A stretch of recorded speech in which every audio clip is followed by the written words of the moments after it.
Hello there and good morning. So President Macron of France has thrown some more teddies out of his cot.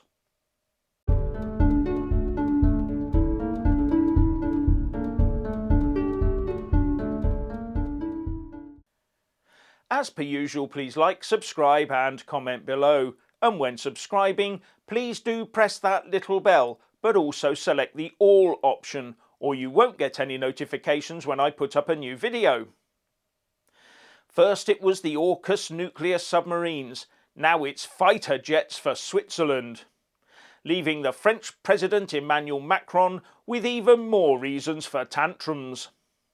On top of being completely outmanoeuvred by Australia, the UK and US over supplying submarines for the Royal Australian Navy, leaving France nursing the injury of losing a deal worth tens of billions of pounds, we now have Switzerland opting to buy 36 US Lockheed Martin F-35 fighter jets to replace its current 25 Hornet and Tiger II jets, instead of choosing the French Dassault Rafale fighter aircraft. And as you would expect, just like nuclear submarines, contracts for fighter jets are also worth billions, 5 billion Swiss dollars to be precise.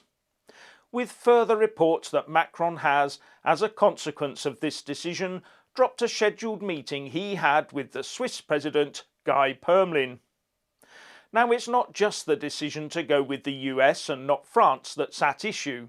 The French are saying they feel misled and let down, because they are claiming that the Swiss Department of Defense continued negotiations to buy the French Rafale when the decision to buy American planes was already taken, thereby hinting they were strung along because the Swiss had made a secret deal with the US without telling them.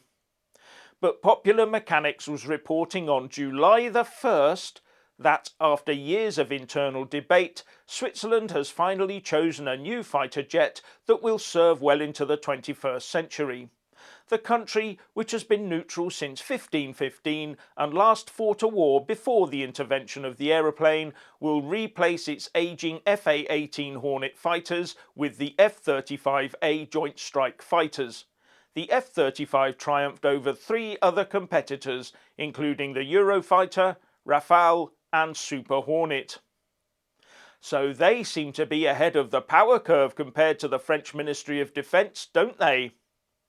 Now, France is saying it hasn't cancelled the meeting with the Swiss president, and the Swiss are saying the meeting was never officially put in the diary, so it can't be considered as cancelled. How very diplomatic of them.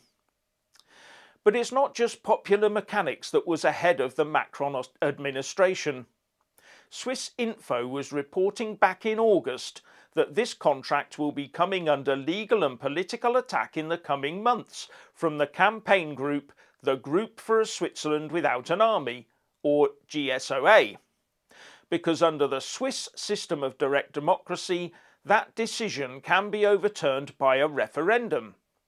In fact, the decision to buy the new fighter jets in the first place was narrowly won by 9,000 votes in a referendum of 3 million votes only last year in 2020.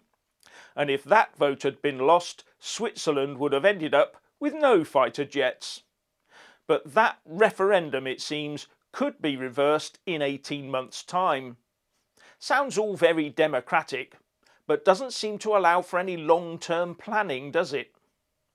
But as to Macron throwing yet another wobbly, seems strange, because the Swiss Federal Council put out a statement on the 30th of June saying, "The Federal Council is set to propose that Parliament approve the procurement of 36 F-35A fighter aircraft from US manufacturer Lockheed Martin and 5 Patriot fire units from US manufacturer Raytheon.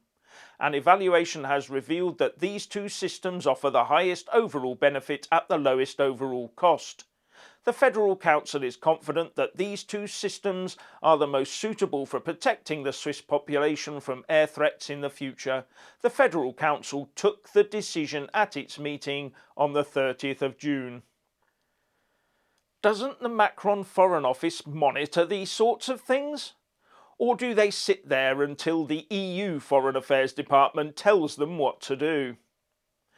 Oh, and on the Aukus deal, people were left wondering why President Macron recalled their French diplomats to the US and Australia, but not their ambassador to the UK.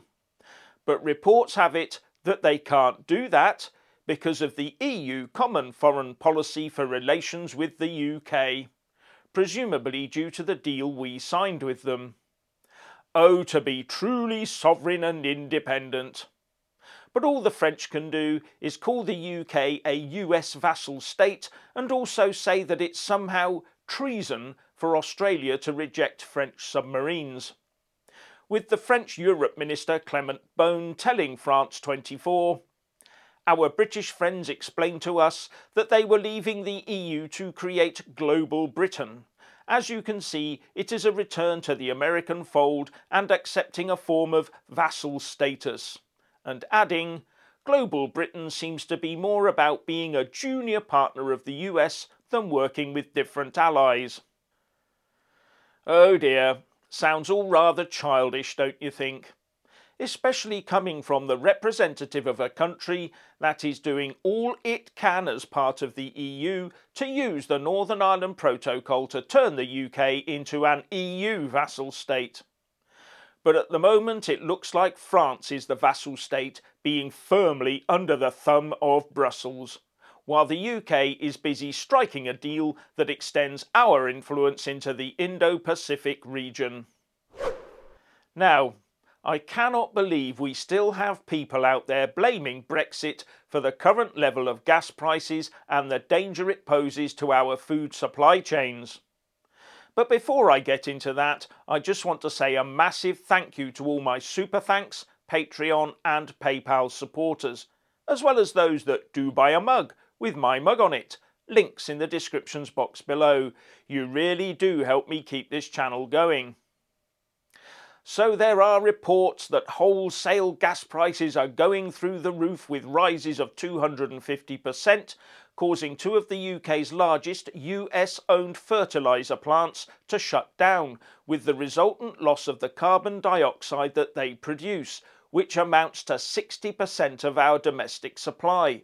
And CO2 is crucial to our food supply chain as it is used extensively from stunning to cooling to packaging and extending food shelf life, something I covered in a video yesterday. But the NHS is another large user of CO2. And because some people look no further than the UK, they make assumptions and blame Brexit for all of this. But high gas prices are a Europe-wide matter, which threatens to expand out into the interconnected global energy markets. Bloomberg reported a few days ago, "Natural gas prices all over the world are surging amid a perfect storm of tight regional gas markets and soaring power prices in Europe." So, for all you anti-Brexit, pro-EU types out there, do some research. After all, you do claim to be the bright ones with all the qualifications, don't you? And the problem may go a bit deeper than Boris Johnson claiming it's down to the pandemic recovery and likening it to everyone putting the kettle on after Coronation Street ends. Anyway, pundits are now concluding that during the push for green energy we dropped every other ball and are left with all our energy eggs in one basket, and the UK, along with the EU and the USA, marched into the energy casino and bet our whole futures on green. And look where it's getting us, potentially freezing and starving into the Stone Age. "We need more wind farms," the eco-warriors cry. But how many do we need?